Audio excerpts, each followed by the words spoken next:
So if you have an Aquanaut 200, 400, if you notice that it's not moving forward in the pool, it's just sitting there stuck, and then it'll just back up and turn, and then it'll not go forward again. I'll show you why it keeps happening. So pull the top cover off here.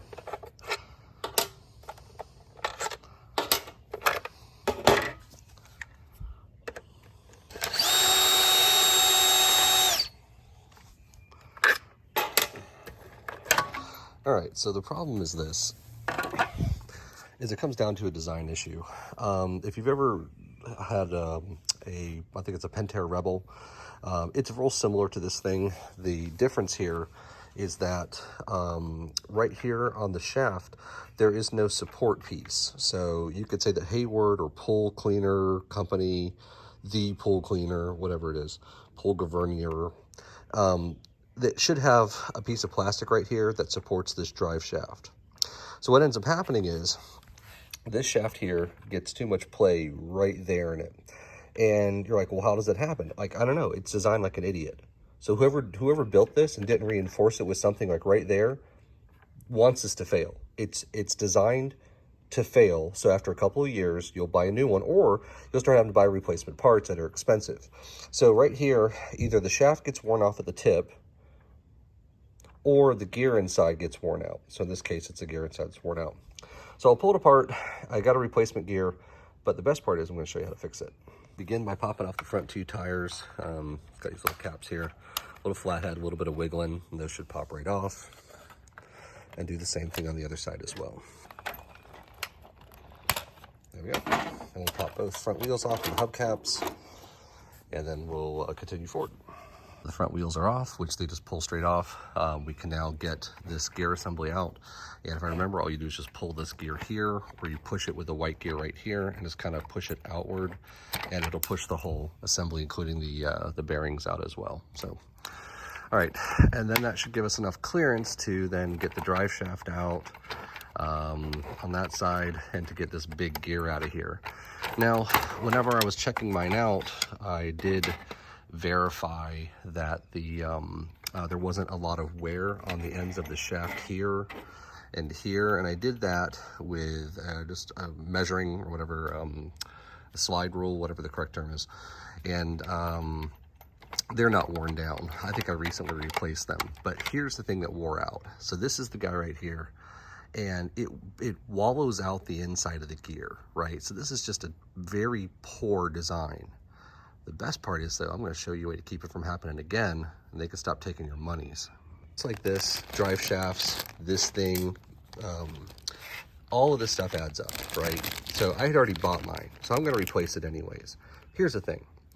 I bought this part to replace it, but while it was sitting there not being used, I decided to try to fix it. And I was actually able to fix it without buying a new one of these. So the prevention step I'm going to show you doesn't require you to replace this. However, I'm just doing it out of good maintenance. So comparing the new and the old one's on the right-hand side, the new one's on the left.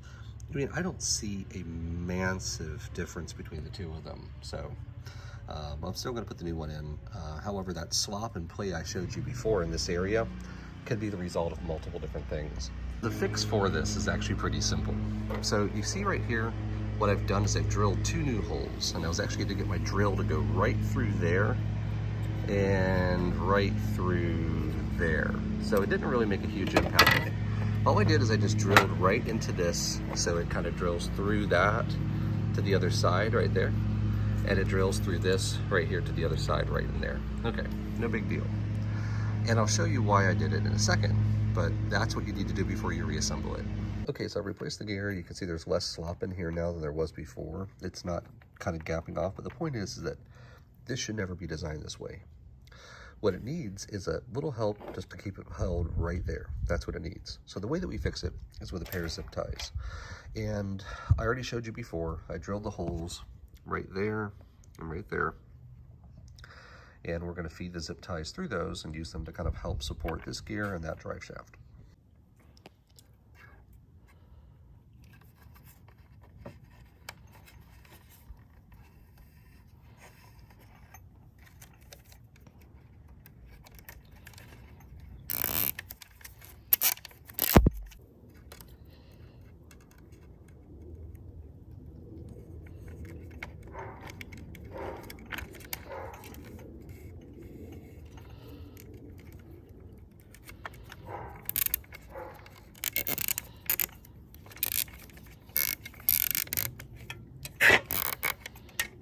Now, you might be wondering how much to tighten these down. The point is that if you can take your finger and think about how much it keeps the flex from occurring in the whole assembly, and just kind of imagine it's just giving a light touch, that's all that you really need. You don't want it to be really tight because it still has to roll on this.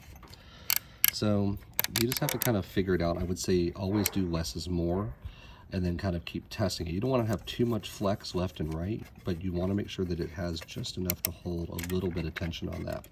If you can come back and still move it, you don't have enough on there. So a couple more. You can start to see now it's starting to reduce it just a little bit. So maybe one more click on this side. There we go. And we'll do a couple more on this side to kind of help reinforce it. And then at this point, the whole assembly doesn't want to do that. It still wants to roll nice and easy, but it doesn't want to come this way anymore. Now, whenever the gear over here engages for rear drive, it causes a lot more slop in this assembly, but it won't cause a problem though, and that's normal. So make sure that whenever you're tightening this, by the way, key point, you see how this is still engaged on the larger surface right here? It's not in the gap right here. So right now it's in its tightest position. So make sure that when you're doing this, that this cam is not inside this groove. Make sure it's on this outer, larger, higher edge right here. So that's a good key point. Okay, and then I'm going to trim this up and I'll finish it up. The last thing I've done is I'm going to take the zip ties here. I'm going to turn them so that the larger end is in there. And as you turn them, you might notice that it gets a little bit looser. The point is, you can see I'm really pulling on this and you can't get that flex out of it anymore, but it still spins nice and free though. So I can't tell you how long the zip ties will last, but they should last a while. And in my honest opinion, this is a very poor design. So Hayward and Poolvergnuegen, there needs to be a support piece right here on this plastic that allows it to roll or press on this drive shaft. It is ridiculous that people buy these things, and 1 year, 2 years later, they're already wearing out all these gear assemblies, and this is 90% of the reason it's doing it. This is really poor build quality. Pentair Rebel has a support piece for it. You all should add it too. Otherwise, the only thing I can factor in that you're trying to do here is planned obsolescence and also charging people for parts and repairs. This is really poor. I think you all can do better than that.